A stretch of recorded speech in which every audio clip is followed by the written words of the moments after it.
હરિઓમ વિદ્યાર્થી મિત્રો, ગયા વિડીયો લેક્ચરમાં આપણે એક્ટિવિટી નંબર 5 વિશે અભ્યાસ કર્યો. એક્ટિવિટી નંબર 5માં આપણે વાર્તા વિશે જોયું, બરોબર. હવે આપણે આગળ વધીએ એક્ટિવિટી નંબર 6 તરફ. એક્ટિવિટી નંબર 6માં તમને ઉદાહરણ આપ્યું છે અને એ પ્રમાણે રિક્વેસ્ટ કરતું એક સેન્ટેન્સ લખવાનું છે. લખ્યું છે write a sentence for each picture. તમને અહીં એક ચિત્ર આપ્યું છે અને નીચે તમને એક સેન્ટેન્સ પણ આપી દીધું છે અને તમારે એના પરથી રિક્વેસ્ટ કરતું એક સેન્ટેન્સ બનાવવાનું છે. જેમ કે ઉદાહરણમાં આપ્યું છે કે કેન ક્યોર ટૂથ એક, એટલે કે દાંતના દુખાવાને સાજો કરવો. તો અહીંયા નીચેનું વાક્ય આપ્યું છે doctor Rakeshbhai will you please cure my tooth એક. એટલે કે કોઈ એક નામ લખવાનું, તમને કોઈ પણ મનગમતું એક નામ લખી નાખવાનું. અહીંયા લખ્યું છે ડૉક્ટર રાકેશભાઈ, ત્યાર પછી રિક્વેસ્ટ કરતું એક સેન્ટેન્સ વિલ યુ પ્લીઝ, એટલે કે શું મહેરબાની કરીને તમે મારો દાંતનો દુખાવો સરખો કરી આપશો. અહીંયા જે કેન છે એ કેન હટાવી એના સિવાયનું વાક્ય લખવાનું ક્યોર ટૂથ એક. સેમ એ જ રીતે બાકીના બધા જ વાક્ય છે એના બનાવવાના રહેશે. અહીંયા તમને એક એક સેન્ટેન્સ આપી દીધું છે. કેન સ્ટીચ અ શર્ટ, એટલે કે શર્ટને સીવવો. તો આપણે એમાં એક વાક્ય બનાવશું, એક નામનું લખશું. કોઈ પણ તમને મનગમતું એક નામ લખી શકો, જેમ કે રમેશભાઈ, સુરેશભાઈ, કોઈ પણ એક નામ લખવાનું. ત્યાર પછી આ વાક્ય લખવાનું વિલ યુ પ્લીઝ લખશું. અને ત્યાર પછી જે તમને સેન્ટેન્સ આપ્યું છે એમાં કેન હટાવી એ સિવાયનું વાક્ય લખશું સ્ટીચ અ શર્ટ. એવી રીતે વાક્ય બનાવશું. કેવી રીતે? તો જે ઉદાહરણ તરીકે રાકેશભાઈ આપ્યું છે તો અહીંયા લખશું રમેશભાઈ વિલ યુ પ્લીઝ, ત્યાર પછી સ્ટીચ અ શર્ટ. બસ આટલું બનાવવાનું છે. તો આવી રીતે બધા આપણે વાક્ય બનાવવાના છે. જેમ કે હજુ એક જોઈ લઈએ. આમ આપ્યું છે કે કેન મેક ફર્નિચર, એટલે કે ફર્નિચર બનાવવું. સેમ એ જ રીતે પહેલાં એક નામ લખશું કોઈ પણ, જેમ કે કાનજીભાઈ, ત્યારબાદ વિલ યુ પ્લીઝ, અને અહીંયા જે ક્યોર માય ટૂથ એક છે એની જગ્યાએ આપણે લખશું મેક ફર્નિચર. પહેલાં નામ લખશું Kanjibhai, will you please make furniture અને પ્રશ્નાર્થ ચિહ્ન. તો આટલા બધા જ સેન્ટેન્સ આપણે બનાવવાના રહેશે. આ જે 4-5 જે ચિત્ર છે એના આપણે અહીંયા સેન્ટેન્સ બનાવશું. હવે આગળ વધીએ એક્ટિવિટી નંબર 7 તરફ. એક્ટિવિટી નંબર 7માં આપ્યું છે કે અહીંયા થોડીક વસ્તુઓ આપી છે અને એમાં તમને ઉદાહરણ પ્રમાણે થોડાક સેન્ટેન્સ બનાવવાના છે. જેમ કે અહીં આપ્યું છે બ્રિક એટલે કે ઈટ, અને એના સેન્ટેન્સ આપ્યા છે કે પહેલું સેન્ટેન્સ છે ઇટ ઇઝ અ રેડ, એટલે કે તે લાલ રંગની હોય છે. ઇટ ઇઝ હેવી, એટલે કે તે ભારે હોય છે. I can build a wall with it, હું તેના વડે એક દિવાલ બનાવી શકું છું. I can break a coconut with it, હું નારિયેળ પણ તેના વડે તોડી શકું છું. But I can not eat it, પરંતુ હું તેને ખાઈ શકતું નથી. એટલે કે આ રીતે તમારે છે ને આ બધી યાદી આપી છે એના 2 થી 3 વાક્ય બનાવવાના રહેશે. એનો કોઈ પણ એક ખાસિયત લખવાની, તે હળવું છે કે ભારે છે, તેનો રંગ, તેનો આકાર અને તેનો ઉપયોગ લખશું. જેમ કે અનિલ એટલે કે ખીલી, તો એમાં લખી શકો કે તે બ્લેક રંગની હોય છે તો તમારે લખવાનું ઇટ ઇઝ બ્લેક. તે વજનમાં કેવી હોય છે? હળવી, તો આપણે લખવાનું ઇટ ઇઝ લાઇટ. ત્યાર પછી એનો ઉપયોગ, તો I can hang a picture on it, એટલે કે હું તેના પર ચિત્ર લટકાવી શકું છું. તો આવી રીતે તમારે 2 થી 3 વાક્ય તમારી રીતે બનાવવાના રહેશે. તમને જેવા પણ તમે બનાવી શકો એવા. એક રંગ લખવાનો છે, એક એ વજનમાં કેવું છે એના વિશે લખશું, અને એક એનો ઉપયોગ લખશું. ત્યાર પછી આપ્યું છે અ કપ, તો કપ વિશે લખશું. ત્યાર પછી અ સીડી, ત્યારબાદ આપ્યું છે અ ગ્લાસ, અ કોમ્બ એટલે કે કાસ્કો, એનો ઉપયોગ વાળ ઓળાવવા માટે. અ થ્રેડ એટલે કે દોરો. અ હેમર એટલે કે હથોડી. ત્યાર પછી આપ્યું છે અ કમ્પ્યુટર અને અ શીટ ઓફ પેપર એટલે કે કાગળ. તો એ વજનમાં હળવું હોય છે. એનો રંગ તો કે વ્હાઇટ. એનો ઉપયોગ તો આપણે તેના પર લખી શકીએ છીએ. આવી રીતે 2 થી 3 વાક્ય બનાવવાનો તમારે પ્રયત્ન કરવાનો છે. હવે આગળ વધીએ. તમને એક્ટિવિટી નંબર 8 આપી છે. એક્ટિવિટી નંબર 8માં એવું કીધું છે કે સરખા ઉચ્ચારવાળા જે શબ્દ છે એની નીચે લીટી કરવાની છે. તો બાળકો, આપણે સરખા ઉચ્ચારવાળા શબ્દ છે અને ઇંગ્લિશમાં એક શબ્દ છે હોમોફોન્સ. હોમોફોન્સ એટલે કે જેનો ઉચ્ચાર સરખો હોય, 2 શબ્દનો ઉચ્ચાર સરખો થતો હોય પણ તેનો સ્પેલિંગ અને તેનો અર્થ તદ્દન અલગ થતો હોય. તો પહેલાં આપણે હોમોફોન્સ વિશે માહિતી મેળવી લઈએ, ત્યાર પછી આપણે એક્ટિવિટી 8 તરફ આપણે જોઈએ. બાળકો, તો તમે જોઈ શકો છો અહીંયા આપ્યું છે હોમોફોન્સ, એટલે કે અંગ્રેજીમાં સમાન ઉચ્ચારવાળા પણ જુદા સ્પેલિંગ અને જુદા અર્થવાળા 2 શબ્દ હોય તો એને કહેવાય હોમોફોન્સ. અહીંયા આપ્યું છે જેમ કે અહીંયા 2 શબ્દો આપ્યા છે જેનો ઉચ્ચાર સરખો છે પરંતુ તેનો અર્થ અલગ અલગ. જેમ કે 8 એટલે ખાધું અને 8 એટલે 8. આઈ એટલે હું, આઈ એટલે આંખ. નો એટલે જાણવું, નો એટલે ના. બાય એટલે દ્વારા, બાય એટલે આવજો. અવર એટલે આપણું અને અવર એટલે કલાક. 8 એટલે 8 અને 8 એટલે ખાધું. આવી રીતે અલગ અલગ વાક્ય બનશે. જેમ કે છઠ્ઠું છે સી એટલે જોવું, સી એટલે દરિયો. ટુ એટલે બે, ટુ એટલે પણ. હિયર એટલે અહીં અને હિયર એટલે સાંભળવું. નોટ એટલે ગાંઠ, નોટ એટલે નહીં. જો તમે જોઈ શકો છો બધાના સ્પેલિંગ અને અર્થ અલગ છે પરંતુ ઉચ્ચાર જ સરખા છે. વીક એટલે અઠવાડિયું ને વીક એટલે નબળું. રાઈટ એટલે જમણું કે સાચું અને રાઈટ એટલે લખવું. ત્યાર પછી લાસ્ટમાં આપ્યું છે સન એટલે દીકરો અથવા પુત્ર અને સન એટલે સૂર્ય.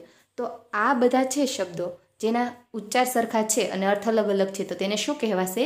હોમોફોન્સ. તો આ વસ્તુ આપણે આગળ એક્ટિવિટી નંબર 8માં જોઈ લઈએ.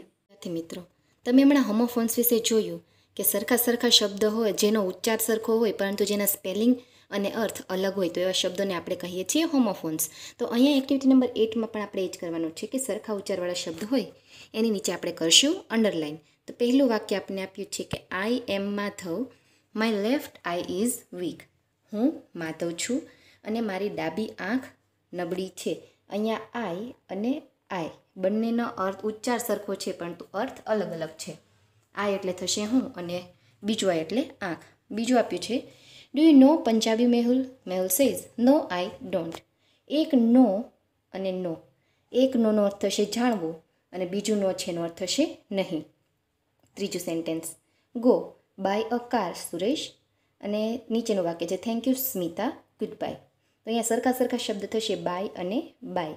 એકનો અર્થ થશે દ્વારા અને બીજો બાય એટલે કે આવજો.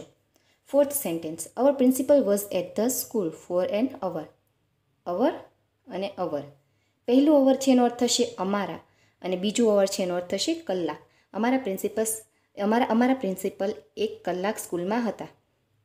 પાંચમું વાક્ય 8 friends ate all the apples. તો અહીંયા 8 અને 8 ઉચ્ચાર સરખા પરંતુ અર્થ અલગ. પહેલો 8નો અર્થ થશે 8 અને બીજું 8 છે એનો અર્થ ખાતા. ઈટનું ભૂતકાળનું રૂપ.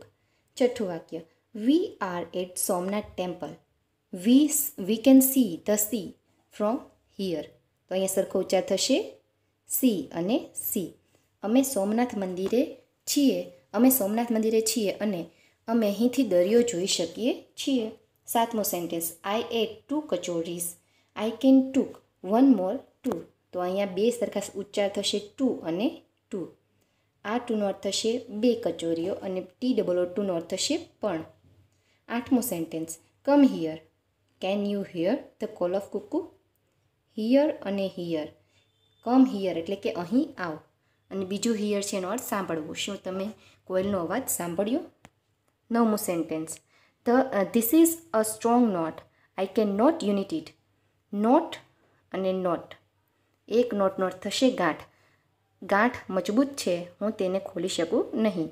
નોટ એટલે નહીં અને પહેલો નોટ છે KNOT નો અર્થ થશે ગાંઠ. આ થયા વાક્ય. હવે આગળ જોઈએ આપણે 10મું વાક્ય this is the last week before the examination and Mitali is still weak in her studies. Week અને વીક. પહેલું વીક છે એનો અર્થ થશે અઠવાડિયું અને બીજું વીક છે એનો અર્થ થશે નબળા હોવું. કે આ પરીક્ષાનું છેલ્લું અઠવાડિયું છે અને મિતાલી હજી પણ ભણતરમાં નબળી છે. તો આ હતા સરખા ઉચ્ચાર અને એની નીચે આપણે અંડરલાઇન કરી. સેમ એક્ટિવિટી નંબર બીમાં આપણને એમ કીધું છે 8Bમાં કે જે અંડરલાઇન કરી છે એ આપણે વાક્ય જોવાના છે સાચા છે કે ખોટા છે, અને જો ખોટા હોય તો સુધારીને આપણે એને ફરીથી લખશું. પહેલું સેન્ટેન્સ આપ્યું છે કે Mohan is very weak in studies. વીકનો અર્થ થાય નબળા હોવું. મોહન તેને ભણતરમાં ઘણો નબળો છે. તો વીક એટલે નબળું. આ વાક્ય સાચું જ છે. બીજું વાક્ય આઈ એમ મિસ્ટર નેર. તો આઈ એટલે થશે આંખ, જે થશે ખોટું. આઈની જગ્યાએ આપણે લખશું આઈ એમ મિસ્ટર નેર. હું મિસ્ટર નેર છું. ત્રીજું વાક્ય we saw the sea at Veraval last Sunday. Sea એટલે દરિયો. અમે ગયા રવિવારે વેરાવળ દરિયો જોયો. તો આ સેન્ટેન્સ સાચું છે. ચોથું sentence my hands are weak WEEK week એટલે થશે અઠવાડિયું, જે થશે ખોટું. તો આપણે વીક લખ્યું છે એની જગ્યાએ સુધારીને આપણે WEAK વીક લખશું, જેનો અર્થ થશે નબળા હોવું. મારા હાથ નબળા છે. અઠવાડિયું છે એવું તો કંઈ થશે નહીં. પાંચમું sentence, see you again Harsh, bye bye. Bye bye એ થશે ખોટું, કારણ કે એનો અર્થ થશે દ્વારા, અને અહીંયા બાય બાયનો અર્થ થશે આવજો, એટલે BYE. સુધારીને આપણે વાક્ય લખશું, C you again Harsh, bye by. છઠ્ઠું વાક્ય, we can here noise of crowd. Here એટલે સાંભળવું. અમે ટોળાનો અવાજ સાંભળ્યો. ક્રાઉડ એટલે ટોળું, ટોળાનો અવાજ સાંભળ્યો. તો આ વાક્ય સાચું છે, એટલે એને સુધારવું પડશે નહીં. હવે આગળ જોઈએ સાતમું સેન્ટેન્સ જોઈએ. સાતમું સેન્ટેન્સ આપ્યું છે, our breakfast was not ready in the morning. અહીંયા આપ્યું છે અવર. અવરનો અર્થ થશે કલાક, જે થશે ખોટું. અહીંયા આપણે લખશું OUR, એટલે કે અમારો. અમારો સવારનો નાસ્તો રેડી એટલે કે તૈયાર હતો નહીં. તો અવર એટલે થશે કલાક, જે ખોટું છે. સુધારીને લખશું OUR. હવે આઠમું sentence, we see a butterfly in the garden. See એટલે જોવું. અમે ગાર્ડનમાં પતંગિયું જોયું. તો આ વાક્ય છે ખરું, એટલે આપણે એને સુધારવાનું નથી. એકદમ જે છે એમ જ આપણે બેઠું લખી લઈશું. નવમું sentence, we were here in the garden last week. આ હિયરનો અર્થ થાય સાંભળવું, જે થશે ખોટું. અમે ગયા અઠવાડિયે ગાર્ડનમાં હતા. તો હતા, અહીં હતા, તો અહીંયા લખશું HERE. આ હિયરનો અર્થ થશે અહીં, જ્યારે આ હિયર એટલે સાંભળવું, જે થશે ખોટો શબ્દ. હવે છે દસમું sentence, the knot of the rope is strong, cut it. Knot એટલે કે ગાંઠ. દોરડાની ગાંઠ મજબૂત હતી. કટ ઇટ એટલે કે કાપી નાખો. તો આ સેન્ટેન્સ તો સાચું જ છે, એટલે એને સુધારવાની જરૂર નથી. 11મું sentence, I will complete homework in the next week. Week એટલે અઠવાડિયું. હું આગલા અઠવાડિયે મારું હોમવર્ક કમ્પ્લીટ કરી નાખીશ. તો અહીં પણ જે શબ્દ છે એ સાચો જ છે, એટલે એને સુધારવાની જરૂર નથી. 12મું sentence, we were ate books on the table. Ate એટલે ખાવું, જે થશે ખોટું. અહીં છે કે અહીં સેન્ટેન્સનો અર્થ છે ટેબલ પર 8 પુસ્તકો હતા. તો એટનો અર્થ થશે EIGHT, 8. There were 8 books on the table. Table પર 8 પુસ્તકો હતા. Mohan ate all the oranges. મોહને નારંગીઓ ખાધી, બધી જ નારંગીઓ ખાધી. તો અહીં 8 એટલે 8 થશે, જે થશે ખોટું. સુધારીને આપણે લખશું ATE. 8 એટલે કે ખાધી. ઈટનું ભૂતકાળનું રૂપ. Mohan ate all the oranges. મોહને બધી જ નારંગીઓ ખાધી. There were only 2 student on the playground. 2 એટલે કે 2. ગાર્ડન રમતના મેદાનમાં 2 વિદ્યાર્થીઓ હતા. તો આ વાક્ય છે સાચું, એટલે એને આપણે સુધારવાની જરૂર પડશે નહીં. તો બાળ મિત્રો, આ હતી એક્ટિવિટી નંબર 8A અને B. હવે એક્ટિવિટી નંબર 9 છે, એમાં એક ગેમ આપી છે જે આપણે અભ્યાસને લગતી નથી, એટલા માટે આપણે એને સ્કીપ કરીએ છીએ. હવે આગળ વધીએ એક્ટિવિટી નંબર 10. તો એમાં એક પોએમ છે, જે ગીત છે, એને આપણે જોઈ લઈએ. બસ અહીંયા સુધી આપણું યુનિટ નંબર 2 હતું, જે પૂરું થાય છે. આટલું આપણે રાખીએ છીએ. આ એક્ટિવિટી નંબર 6, 7 અને 8 સારા અક્ષરે આપણે અંગ્રેજીની બુકમાં લખવાની રહેશે. તો અહીંયા સુધી આપણે એટલું રાખીએ છીએ.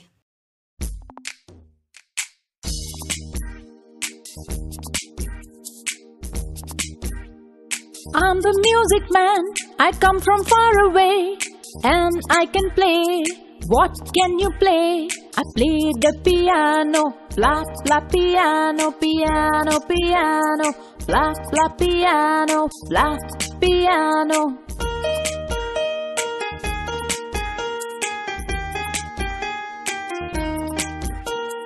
I'm the music man, I come from far away, and I can play. What can you play? I play the big drum. Boom de boom de boom de boom, boom de boom, boom de boom.